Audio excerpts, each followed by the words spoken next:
بسم اللہ الرحمن الرحیم نحمدہ ونصلی علی رسولہ الکریم اما بعد۔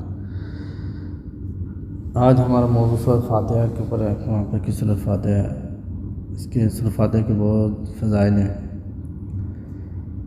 ایک حدیث میں جس کا مفہوم ہے، عبد الملک بن عمیر رضی اللہ عنہ فرماتے ہیں، حضور اکرم صلی اللہ علیہ وسلم کا ارشاد ہے، سورۃ فاتحہ میں ہر بیماری سے شفا ہے۔ سورۃ فاتحہ کے بہت سارے فضائل ہیں، بہت ساری اس کی روایتیں آئی ہیں۔ ایک دفعہ حضور صلی اللہ علیہ وسلم نے ایک صحابی کو بلایا، وہ نماز پڑھ رہے تھے۔ تو جب آدمی نے نماز ختم کی تو آپ صلی اللہ علیہ وسلم کو بلایا، تو آپ صلی اللہ علیہ وسلم فرمایا کہ میں نے آپ کو بلایا تھا تو آپ آئے نہیں۔ تو صحابی نے فرمایا کہ یا رسول اللہ صلی اللہ علیہ وسلم، میں تو نماز پڑھ رہا تھا۔ تو آپ صلی اللہ علیہ وسلم فرمایا کہ اللہ تعالیٰ نے قرآن پاک فرمایا کہ اے ایمان والو، اللہ اور اس کے رسول کی پکار کا جواب دو جب بھی تم کو بلائیں۔ پھر حضور صلی اللہ علیہ وسلم نے فرمایا، تجھے قرآن شریف کی ایک سب سے بڑی سورت یعنی سب سے افضل سورت بتلاؤں؟ پھر حضور صلی اللہ علیہ وسلم فرمایا کہ وہ سورۃ فاتحہ الحمد کی 7 آیاتیں۔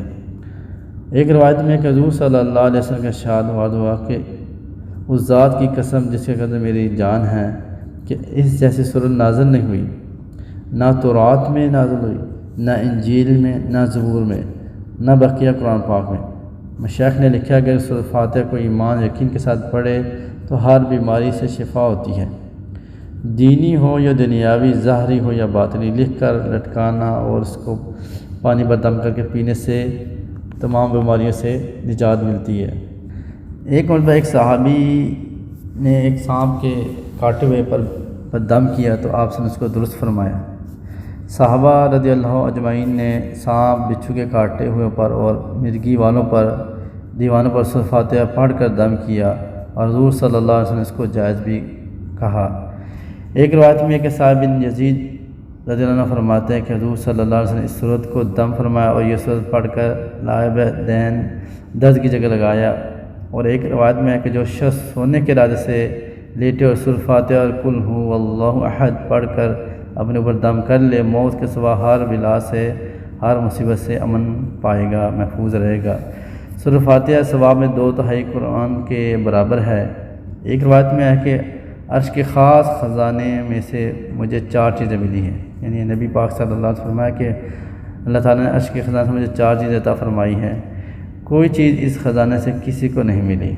سورۃ فاتحہ، آیت الکرسی، سورۃ بقرہ کی آخری آیات اور سورۃ کوثر۔ ایک روایت میں آیا ہے کہ حسن بصری رحمۃ اللہ علیہ نے حضور صلی اللہ علیہ وسلم کا ارشاد نقل کیا ہے، جس نے سورۃ فاتحہ کو پڑھا اس نے گویا تورات و انجیل، زبور اور قرآن شریف کو پڑھا۔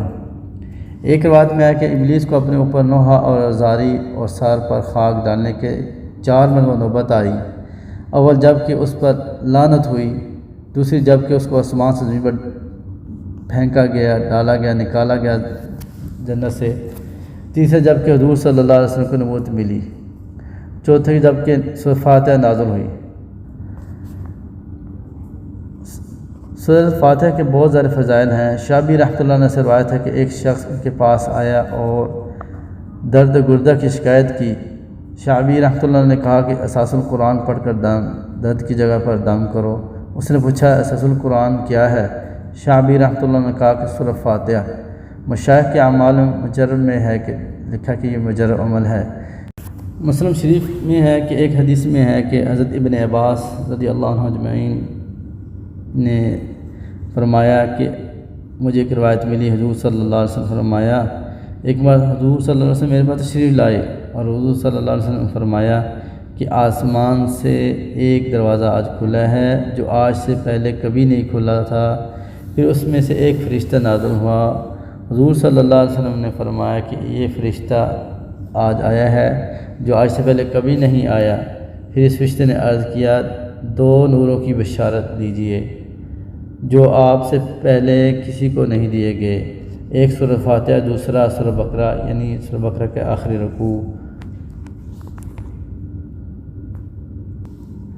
جی بھائیو دوستو، سورۃ فاتحہ کے بہت زیادہ فضائل ہیں۔ اس کا جو عمل یہی ہے کہ اس کو کوئی بھی سر میں درد ہو، آنکھ میں درد ہو، تو اس کو 7 بار پڑھ کے، پہلے بسم اللہ الرحمن الرحیم درود شریف پڑھ کے، پھر 7 بار سورۃ فاتحہ پڑھ کے، پھر درود شریف پڑھ کے، تو اس کو پھونک مار دی جائے، پھونک مار کے دم کر دی جائے، تو انشاءاللہ اللہ تعالیٰ شفا عطا فرمائیں گے اور اس بیماری سے نجات دلائیں گے۔ جزاک اللہ خیر۔